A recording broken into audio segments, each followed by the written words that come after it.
daily graphic da bokata no e wo ha no pay CJ da sebre akwa mo aboaten ya otoso me ensa wo share daily graphic da bokata yenim ha be ma ni munyafo di emfie no aduonum en 954 years ni foni eda nim ha den ni nyina no eye de ekoso na no memenda no pa no nsia CJ anopa no nsia na chese da sebre akwa mo aboaten otoso me ensa na womo adie amamre ni amane bibia woso mo ye so a civil engineer chese womo de no atena adwaso ntuhwemfo ni eda ha ya atemfo asiedu ageman yo otoso me ensa na gina ni fan na adonte hene yo ono anso ni adonte hene e wokwa traditional area oya betifi hene na nimfoni eda ha wone man hene wokwa traditional area chese womo aso nsema womo etia enye tuntum nko ada no entuma ma freb cabanicility ne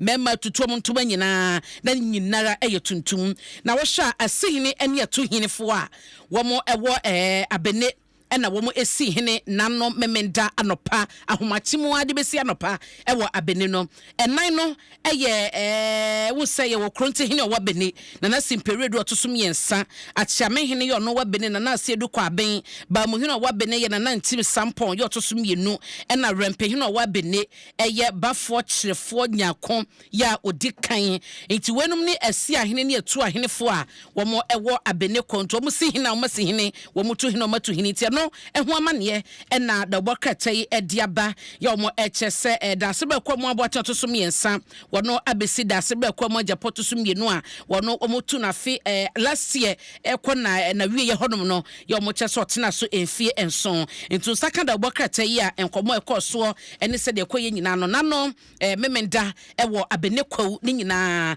daily graphic abo ho amane ewo ha na eno ase he ya no na Africa Prosperity Dialogue APD 2025 womo echese nyame Adom abosumi ya da to so aduasa wo hwe ene data ene ye ene da to so aduonu som nti ayi so a ne chese wukoda na se ya woda na omode dwumade na hye so awo Accra International Conference Center womo hwenim se nipa be sempemiensa ene be participate wo sa dwumade mu a ene womo mo free Africa bibrema hayi amanya hodo nyina so no ebi ebeba ba hwe ama dwumade no akoso eno eda ha na sije daily graphic anim ha ya no yes amane eda ha yi chese enfie dunie mansi ahodo eba no municipal infant metropolitan municipal na district assemblies no womo chese omabo oman no eka 242.84 million Ghana cedi in a year in a period of 10 years and asai carry ya ba ni nyina ne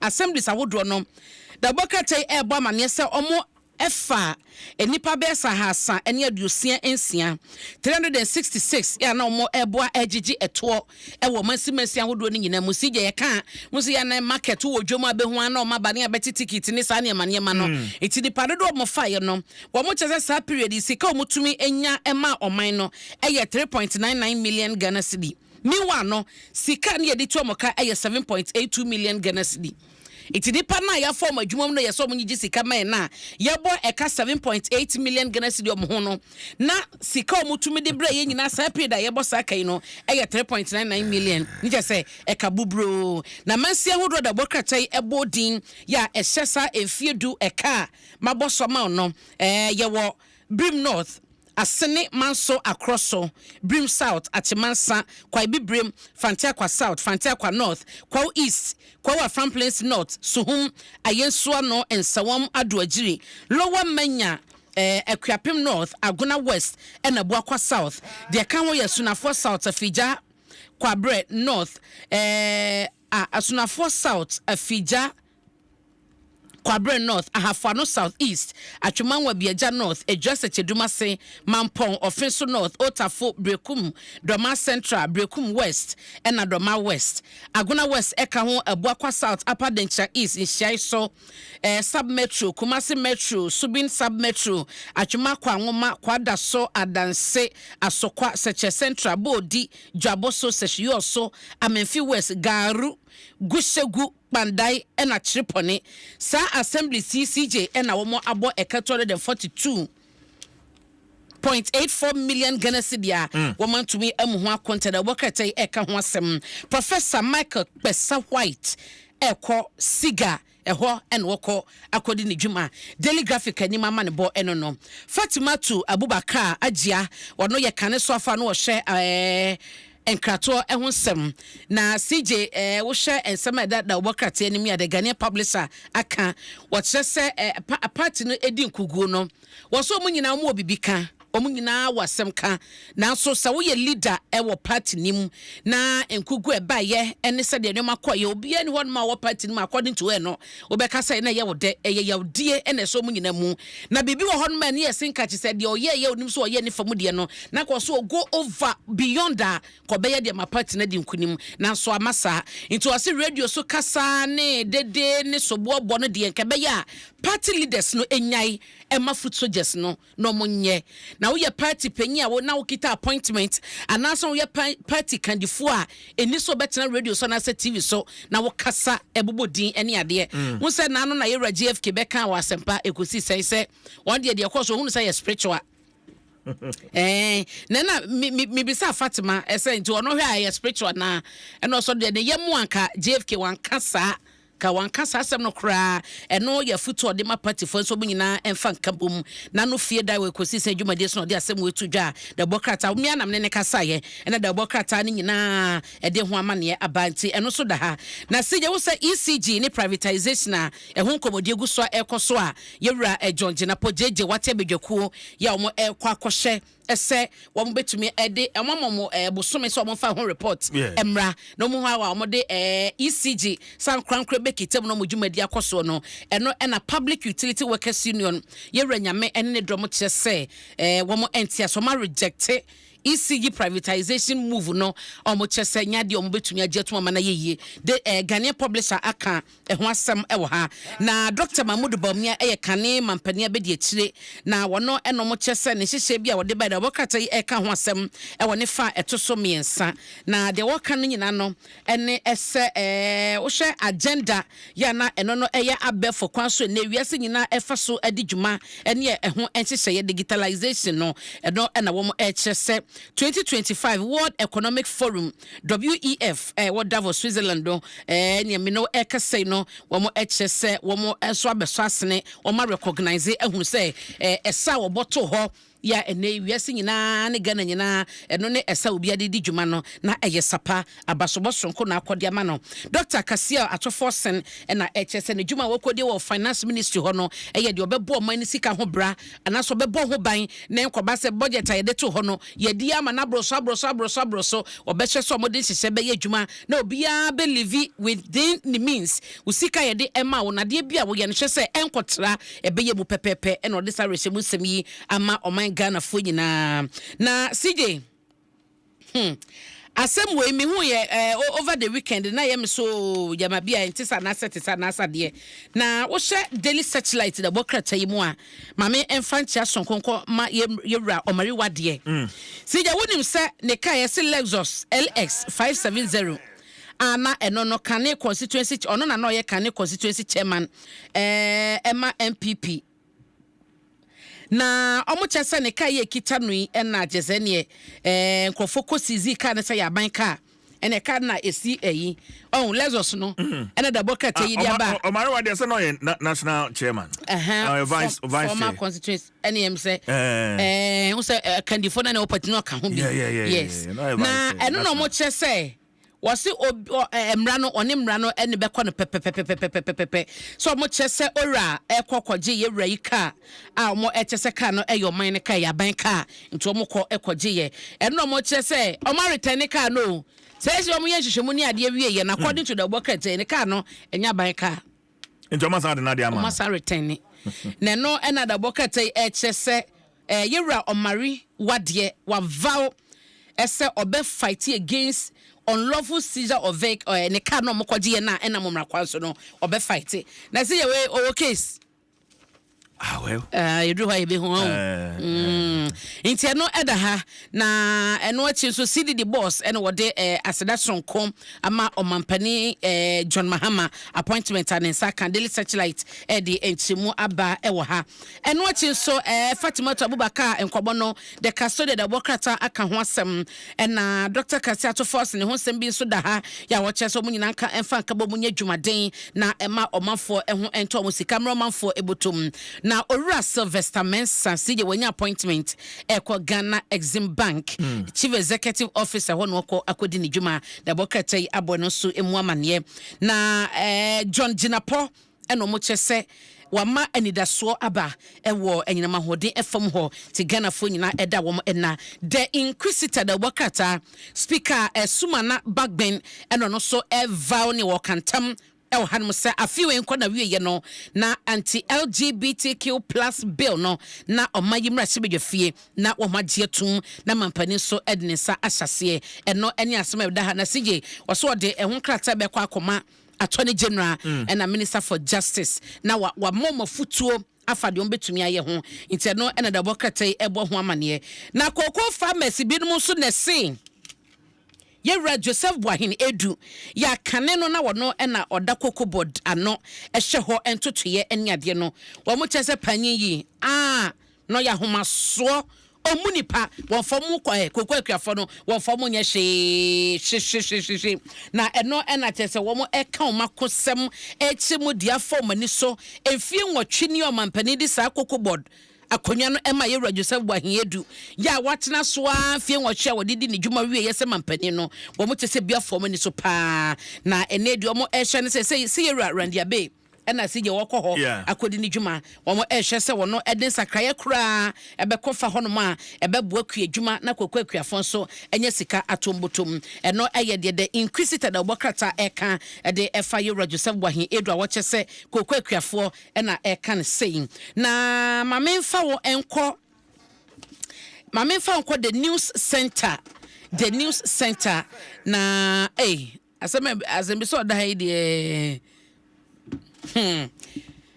Zije ode we no asema dahan ma omo ebisa no ene se anye bia no ye ma me first lady Lodina Mahama ono ena influence omampani Mahama na appointment na we no ene wo mo se rank and file of the NDC ena ase bi masha se enwinwi ebisa ehosem ase bi mu nti ase echese de ekoso na ebri menkrofo ni so bebre expectation nyina na tonsuom ba bia na wo hwa ebra omampani betan for list bia ne nam no mu se bodie chese afa ho ba bia agenkrofo so to mu bisa so first lady na so influence omampani appointment na say de pa na ekoso abna Intimi who said when rejoin the beer a free the director of security operations COP Kofi Boache our presidency the honoma and saying basa you be a so airport terminal 2 and 3 honoma or they rejoinder about Betujana. Mami read just the first paragraph of the rejoinder. I mean, phone line no so. Okay. False allegations against COP Kofi Boache, Director of Security Operations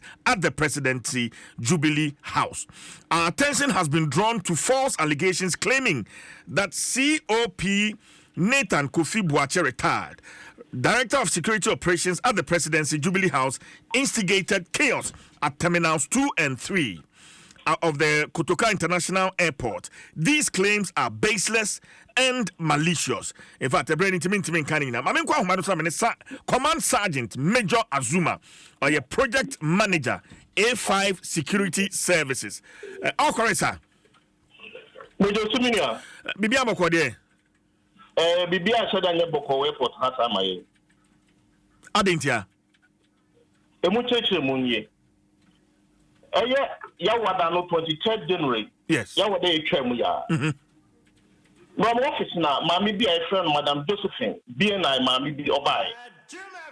Mammy no buy any more some more kind of say, me family, me Kulama, no more yet, no airport and Emano. Only with some Mammy say now, and also free because A5 any will year Juma. A5 Yeni GACL, Ghana Airport Company, and the year Juma. Into Malaysia, the air then and a minimum. Into the Bibini dia on it upset. I had Director of Aviation Security Mum and Casa. Actually, I'm not in the office and all call it. Consumer, actually, I'm more T3 a year, Juma, a provided security services or no. And I want friend, me say, come on over here, Brian, and the echo and Cophobia, any baby, or move free at the motorbike, so, bullying, everything, ID card, ever. Now, I tell you, a bandit say, a bandit, just a promise. Until anyone who want to be a Sony or more draw, Emma base. And I'm probably flew a bad base. And she actually sad brand one, no, I can say. And you have Cophobia, any baby, or move free, almost is a mufti, and a more deployed airport. I must say, any GSL for war contract. No, you're Timmy and Yajuma. They said, me call another Juma. And so when you're at his office, you see, you'll be able to duty post. Now, me could tell for about one answer. You said that I for this year. So almost you know, so yes, you know, may want to enter. If you say the base of Ghana for it's a say, I mean, see, I can't know Juma. Now, so inquiring to me. If you say Ghana Airport Company, Cophobia, any baby or movie, I bet not tonight. Almost I'll take you over. Now, I did not call more any and they say, any Ghana Airport Company, our contract. Contract in India, and we. Ghana Airport Company try contract. If you can say, or be able to take over, and you do processes, I would say, who come through. Over to procurement, or call out the court training, or bury fingerprint. So the very amount for criminal person be. Obi uncle and so on that Emma, almost and it's going on. Almost from facade is doing in a customer care training. I check if one trail or training via it is done or more better. SOP Bain or Moody Edma. And quite to see a cadet to it is Yamanoka say, they are someone and we really assure airport what to see Yamanoka say. Now, dear Baco knew anything. Only Panaya company a your Modiano. But also, only your NDC or your youth organizer. Our Central Region Youth Organizer. And 24 a dual Modian or company. Yanko be brave no here, you be for NDC. Yes, some. It's no Juma, name Josephine in the year, you know. Yes, not here. Okay. Yes, Commander, Mamimbra Mukakra.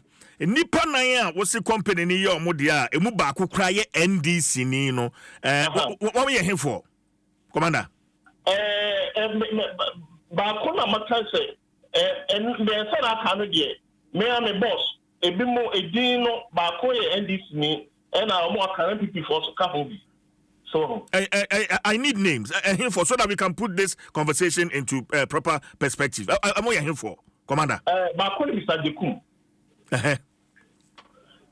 former IDP, Patrick Kwatiantiampo, or Kakumbi. And I Collins Nyama, or Kakumbi. Collins Nyama, okay. Kakumbi. So, and Magdalene, so, and so Kakumbi. Okay. My contract, no, Bebu Abreben, Commander. Only your contract number 2028. 2028. 2028. Now, Mamma Winchemuna, 2016, a bra, yeah, bano. Now, a security company do her, now you're puzzles. Puzzles, no, extra hand on 2016 for 2017 December. Saturday, no contract in. It did not come beyond what a bit to other palm or more airport. Sir, Population training and Kulai.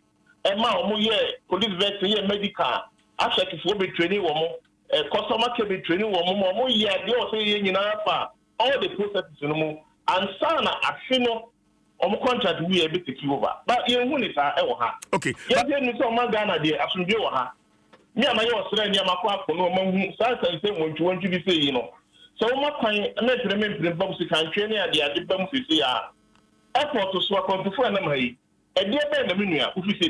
okay, me ba Commander. Ya wada no ne yesi Madam Jennifer ba ho ya nipa ufra ba be take over. Ayen bia what COP Nathan Kofi Buache retired. Ni din was ensem Commander. Martin no national security side. The national security for her almost side on but make a private security company ayene DSL for what contract and what's na making. The entire Mibisani say, yes, sir, chaos here, course, we are so. And COP Nathan Kovibuachi, Ojina or de issue rejoin the yacht say, making kind and a memo aquabe.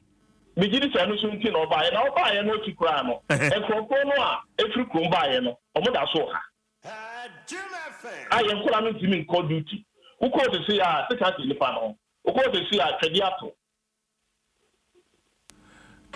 Just say, Yawadano, COP Kovibuachi, Etuana Mumbi, Oba Airport Hall. You will saw the national security for Abaha. I'm a mobile deploy over her. The national security for Nature, yes, I will. And Crophobia make a almost security attack. Our most ticket, Okobi, Rasta for near the entrances and will be brain car parks and near the. Now, say, A5 for Modia, and Nadia Muya Jumakra. A5 for Oko, the CHU. Over there, one for me. And COP Kovibuachi so engage A5 for legally, Mona contract here, Modia Modia Juma, on the Mundi and Komobia Sanity. Obiani Enkanti, Obia make engage A5, and my assurance Bianca A5, more contract in a trim, and A5 for Monco, yet the sample for we and ever. Obian say yes, I will know. Okay, it is a COP Kovibuachi say. No crani intervention and a mark chaos no hono ebras ye na enyo no ne nam ne suntu abasabasa yo ne eba ya ujitum sa commander ene rete magiatum ubetimi agiatum ai all right rete magiatum na mo awie pay e fi say nkofo no ba ye no sa nkofo na efiri krom ba ye ni ba bi o fi no tempo yo mo da so e wo. Okay. Commander, mama na wase na yemfa nkoma no nkoma no nsia. Mejidi se bibie ne ebesa aka se bio. Why? Me da wase. Atiefo nyina achi. Me da se papa. Command Sergeant Major Azuma a project manager A5 Security Services. Ene no atwetwe nkoma no Adom 106.3 FM. Adom FM. Abena. See SMP but ye kwa nim de nim se ho amane bori nyina beba. Me fa me